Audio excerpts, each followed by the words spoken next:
Wyoming Territory, June 1873. The smoke rising over the ridge was too thick to be a cook fire. Gideon Carver reined in his gelding, squinting toward the curl of black cloud twisting up into the clear morning sky. The wind carried the faintest scent of burning wood. He was headed west out of Laramie. Alone, saddlebag packed with dried beans and bullets, but something about that smoke pulled at his gut. He clicked his tongue and nudged the horse forward. By the time he reached the clearing, the fire had died down to ash and scorched timber. A wagon sat crooked in the dirt, a wheel broken and axle snapped. The canvas cover was torn, its edges blackened. 2 mules lay still nearby, flies already gathering. And then he heard it, a sharp cry, not from pain, a child's cry. He slid down from the saddle, rifle ready. "Hello?" he called out. A girl stepped out from behind the wagon, maybe 11 or 12, holding the hand of someone smaller. Her face was streaked with soot, hair tangled. She looked up at him with wide, wary eyes. Behind her, a young woman emerged, her dress torn at the hem, cheeks streaked with ash. She moved slower, holding her side. "Are you hurt?" Gideon asked, voice low. The older girl straightened. "We are fine," she said, though her voice trembled. "Our parents. They died last night. Bandits came through." Gideon looked around. He saw the remnants of a campfire, a trunk busted open, the scattered wreckage of a life appended. "How many of you?" he asked. "3, she said. "Me, my little sister Dinah, and my older sister, Beatrice." The name hit something deep in him. He turned to look at her again. Beatrice. She had a quiet steadiness about her, even in the wreckage, like she was holding herself together only for them. "I am Gideon Carver," he said. "I'll help you." Beatrice blinked at him. "We don't need. I am not leaving you here," he cut in. "Your wagon's wrecked. No food. No mules. You will not last a night."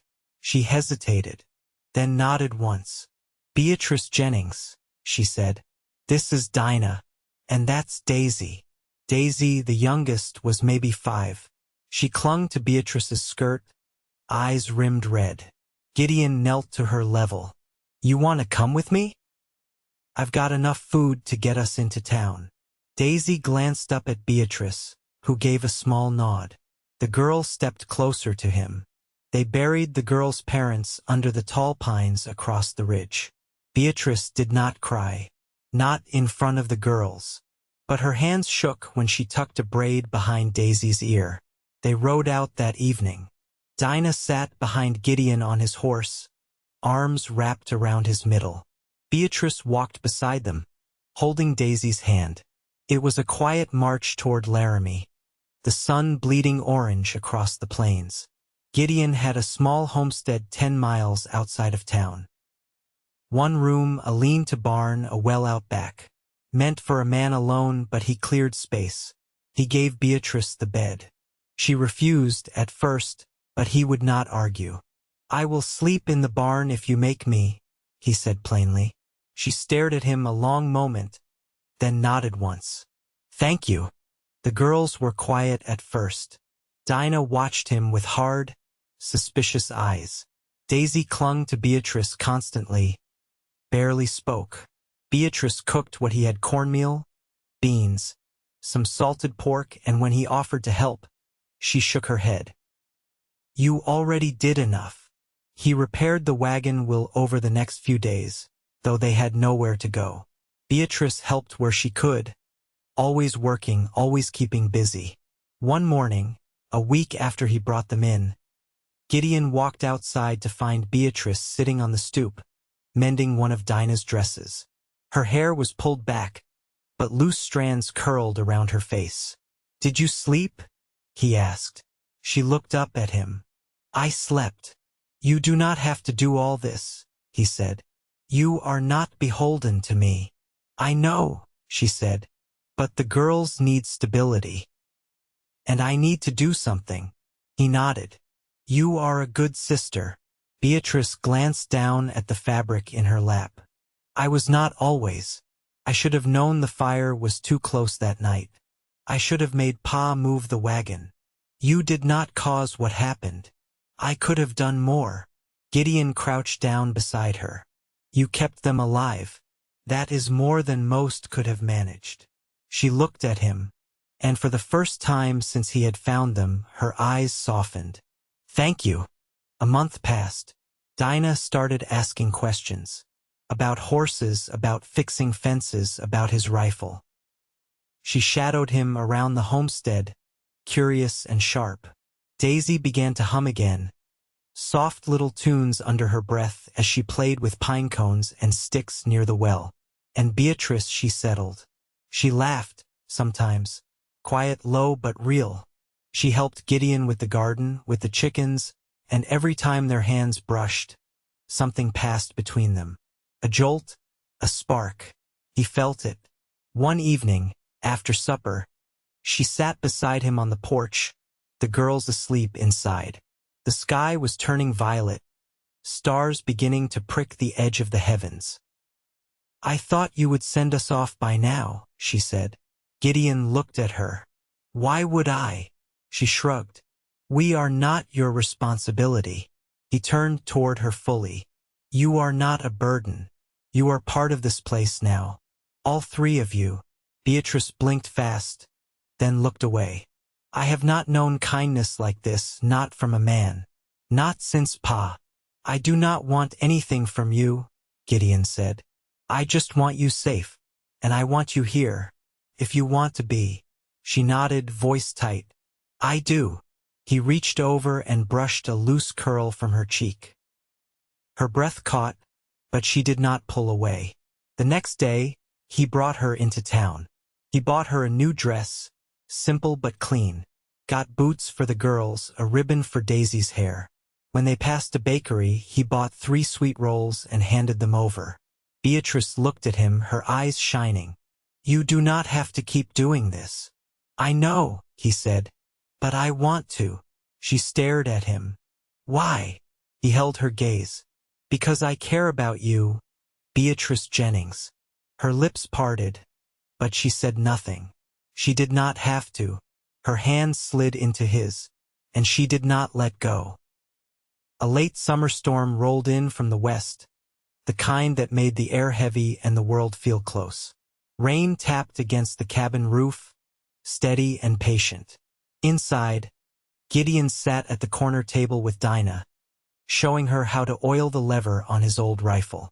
She listened with arms crossed, but her eyes followed every move. You clean it after every use, he said, setting the cloth aside. If you don't, it'll jam when you need it most. She took the rifle, careful with its weight. You think I'll need it? I think it's good to know how, he said. She didn't answer. But she didn't hand it back either. Behind them, Beatrice stood by the hearth, drying Daisy's hair with a square of linen. The child leaned against her, half tired, breathing soft and even. The fire crackled low, casting a warm hush over the room. Once Daisy was settled beneath a quilt, Beatrice joined Gideon at the table. Dinah had gone quiet, staring at the rifle across her knees. Beatrice set her hands in her lap. She's had nightmares. He nodded once. She's seen more than a child should. She won't talk to me about it, Beatrice said. But she watches you. I think she's trying to understand if this life is safe. Gideon glanced toward the window, where the rain had thickened. I'll keep her safe. That's not a promise I make lightly. I know, she said. She reached for a cup of steeped chicory, fingers brushing his as she lifted it. Her hand lingered a moment too long. Neither of them moved away. She asked me yesterday if we were staying, Beatrice said. Gideon met her eyes. What did you tell her? I said I didn't know yet. He looked down at the rough grain of the table. I've been thinking about that too.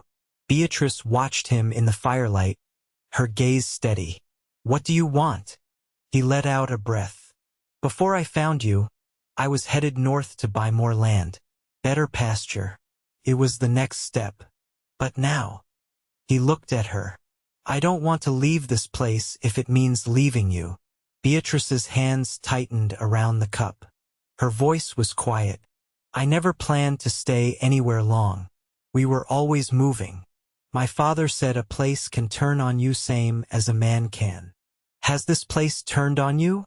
He asked. She shook her head slowly. No. Not yet.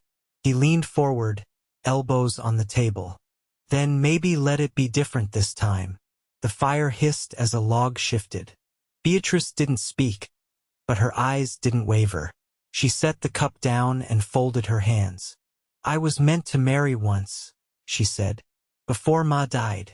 He was older, a widower with land near Fort Bridger.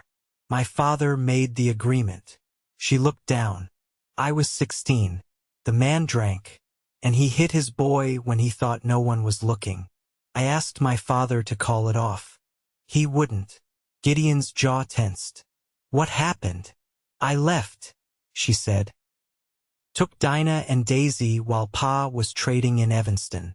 We found him again a year later, and he made me promise never to do it again. But he didn't try to marry me off after that. Gideon sat still, unsure what to say. The wind rattled the pane. I'm not afraid of hard work, she said, or of being alone. But I don't want to run anymore. Not if there's something worth staying for. There is, he said, voice low. She met his gaze, and this time she didn't look away. The rain continued into the night, softening the world into a hush. Daisy stirred once in her sleep. Dinah had taken the rifle to the cot near the hearth, cradling it like a talisman. Beatrice rose and crossed to the bed, smoothing the blankets around her sisters. When she turned, Gideon was still at the table watching the fire. She walked to him quiet step by quiet step. When she reached his side, she didn't speak, just reached for his hand and held it. Gideon stood. He didn't pull her to him.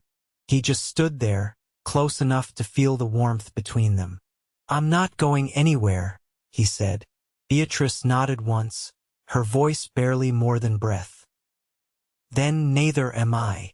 The first frost came early that year. A brittle layer of silver coated the grass before dawn, and the chickens were slow to leave the coop. Gideon rose before the sun and split kindling in the yard, breath clouding in the cold air. The rhythm steadied him, the weight of the axe grounding his thoughts. Inside, the cabin was quiet. Beatrice had taken to rising just after him. But this morning she lingered, Daisy curled against her side beneath the quilts. Dinah sat near the hearth, sharpening a pocket knife with a whetstone Gideon had lent her the week before. She worked with the focus of someone who preferred doing to talking. When Beatrice finally stepped outside, she had her shawl wrapped tight, a basket on her arm. She crossed the yard to him, her boots crunching over the frost. I was thinking of trading for more flour, she said, tucking a strand of hair behind her ear. We're low. Gideon leaned the axe against the chopping block. You want to ride in today? If you don't mind keeping Daisy. He nodded.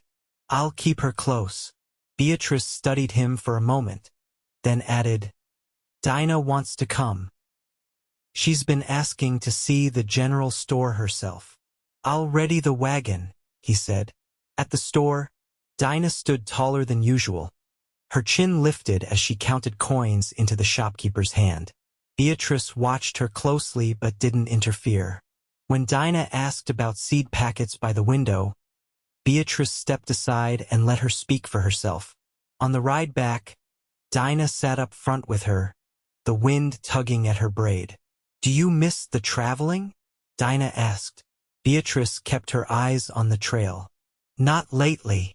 I used to think we'd end up in California, Dinah said. That maybe Ma and Pa would finally stop there. Beatrice didn't answer at once. The wagon creaked beneath them, the road narrowing through the cottonwoods. They didn't always say where we'd stop, Beatrice said finally. Only that we'd know it when we saw it. Dinah turned to look at her. Is this it? Is this the place they meant?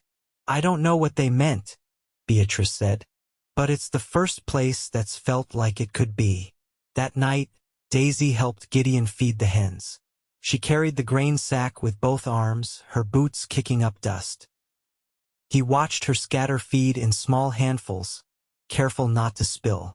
You always this patient? He asked. Daisy looked up. Beatrice says hens won't lay if they're scared. He nodded. She's right. She crouched down, eyeing the smallest of the birds. Are you gonna marry her? Gideon didn't answer right away. Daisy didn't look at him, just kept watching the hens. That's something she wants? He asked. She doesn't say, Daisy said, but she smiles when you bring her coffee. Inside, Beatrice was mending the hem of one of her older dresses, the same one she'd worn the day he found them. She didn't look up when he stepped in. Daisy said I should ask you something, he said. Her sewing slowed. Is that so? She said you smile at me when I bring you coffee. Beatrice set the needle aside and folded the fabric in her lap. She's not wrong. Gideon stepped closer, the firelight warming one side of his face. I've been thinking about what comes next. Beatrice stood slowly. So have I. I don't want to go through winter with you sleeping under a roof that doesn't carry your name. Her fingers curled around the cloth in her hands. You mean to marry me? If you'll have me. Beatrice looked up at him, eyes steady, voice quiet. I will. He reached for her hand, and this time, she didn't hesitate. Her fingers slid into his warm and sure. From the cot near the hearth, Dinah muttered, About time. Neither of them laughed, but they didn't let go of each other's hands. Not even when the fire dwindled and the wind picked up outside. Not even when the house went still again. They married in late October, in the quiet hush between the last harvest and the first real snow. The preacher came from town in a wagon drawn by an old bay mare, his coat too thin for the cold and his collar askew. Beatrice wore a sky-colored dress she'd made from calico bolts Gideon had traded for, and Dinah had braided her hair in a crown, her fingers steadier than a girl her age ought to manage. Daisy carried a bundle of dried wildflowers and clutched Beatrice's hand until the vows were spoken. Gideon said little, but when he looked at Beatrice, it was with the same surety he brought to every fence post he'd driven and every promise he'd ever made with his hands instead of words. That night, after the preacher had gone and the girls were asleep, Beatrice stood by the window, arms folded, watching the moon rise over the ridge. You're not afraid, are you? Gideon asked, voice low behind her. Beatrice didn't turn. No, she said, but it feels strange to belong somewhere. I keep waiting for that to come loose. He crossed the room and rested a hand at the small of her back. Nothing's going to come loose unless we let it. There's a part of me that still listens for wagon wheels. Like we'll have to pack and go before morning. You won't, he said. This land's yours now same as it's mine. She looked at him then. It doesn't scare you? Taking in someone already broken up by the road. I wasn't whole when I found you either. Snow came a week later, soft and early, covering the plain in silence. The cabin held steady under it, the roof patched and the windows sealed tight with cloth. Beatrice taught Daisy to stitch by candlelight, showing her how to work the thread without tangling it.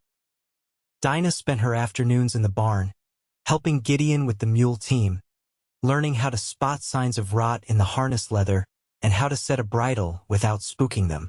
One evening, as Beatrice carried in a basket of eggs from the coop, she paused on the porch. Gideon was sitting by the woodpile with Dinah, showing her how to set a trap line for rabbits come spring. His voice was quiet, his movements practiced. Dinah watched him without blinking, and when he handed her the trigger stick, she nodded like she'd already understood the thing before he said it. Beatrice set the eggs down on the table and went back out.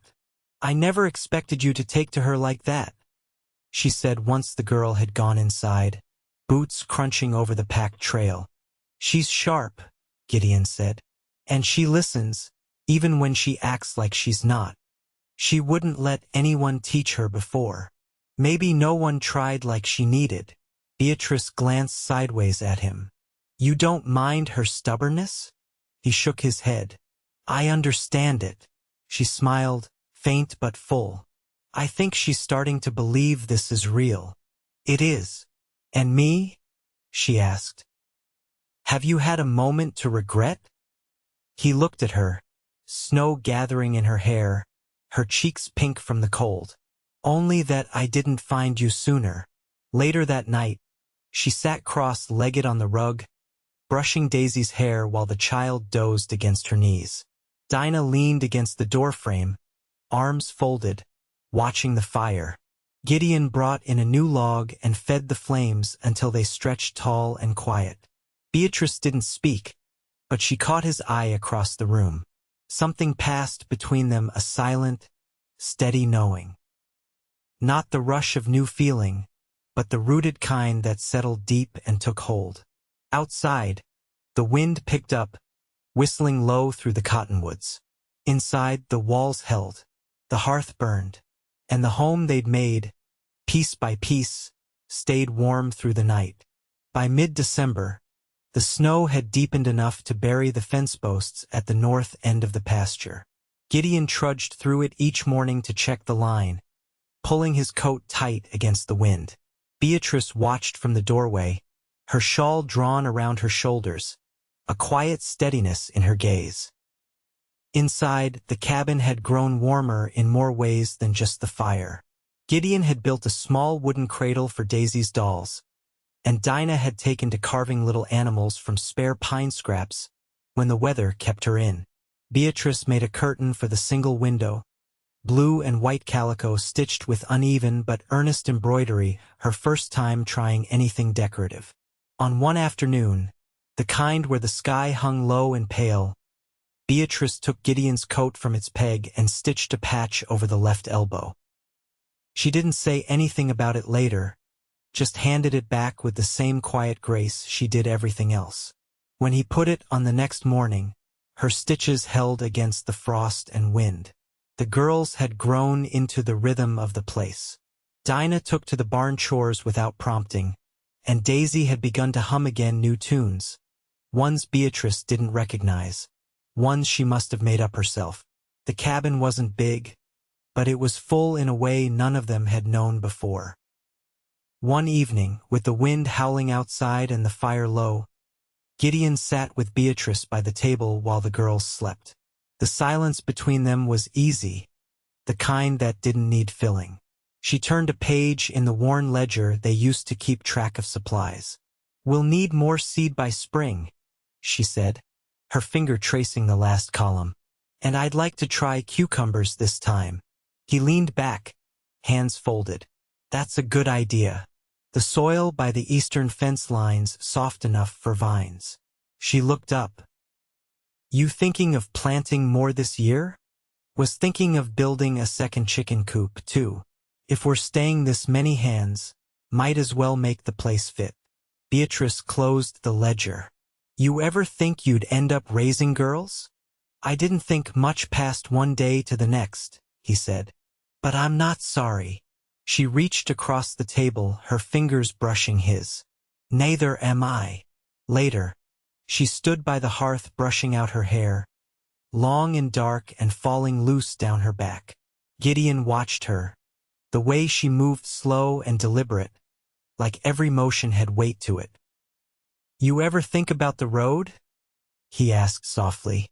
"Not anymore," she said. "Not unless it's the one between here and town." He crossed to her and rested his hand against her waist. "I want to build on this place. A room for the girls. Maybe a porch come summer." She turned to face him. "You think we'll still be here next summer?" "I know we will." Beatrice leaned her forehead against his. "I used to think safety was something you stole, just long enough to catch your breath. You don't have to steal it anymore." They stood like that a long time, the fire crackling low, the cold forgotten. That spring, Gideon built the new room, hammering through thaw and early rain. Beatrice helped where she could, holding beams in place, sanding planks smooth. Dinah painted the window trim pale green, and Daisy planted marigolds in tin cans along the windowsill. By midsummer, the porch was done too wide enough for 3 chairs and a table. They sat there most evenings, watching the light change over the plains while the wind carried the scent of sage and sun-warmed soil. One evening, as the sun dipped low, Beatrice sat with her feet tucked beneath her, Daisy asleep across her lap. Dinah leaned against the railing, whittling a bird from a scrap of cedar. Gideon sat beside Beatrice, their arms brushing. Beatrice looked out over the tall grass. I used to think love was something that came all at once, like thunder. Gideon followed her gaze. And now I think it's something you build, like this place, like that porch. Nail by nail, he reached for her hand. You built it with me. She turned to him. We built it together. Their lips met softly, not rushed or desperate, but sure. When they pulled back, she rested her head against his shoulder, and they sat that way as the stars came out, one by one. The homestead stood firm through every season. The garden grew. The hens laid through the fall. Gideon taught Dinah how to track deer by broken brush, and Beatrice taught Daisy how to bake bread that rose just right. The days passed not fast, but full. They never spoke again of the fire or the road. Not because it didn't matter, but because they didn't have to. Everything they had lost had led them here where nothing was promised, but everything was chosen. And every night, when the lamps were turned down and the house went quiet, Beatrice lay in Gideon's arms, her hand over his heart, and knew she'd never have to run again.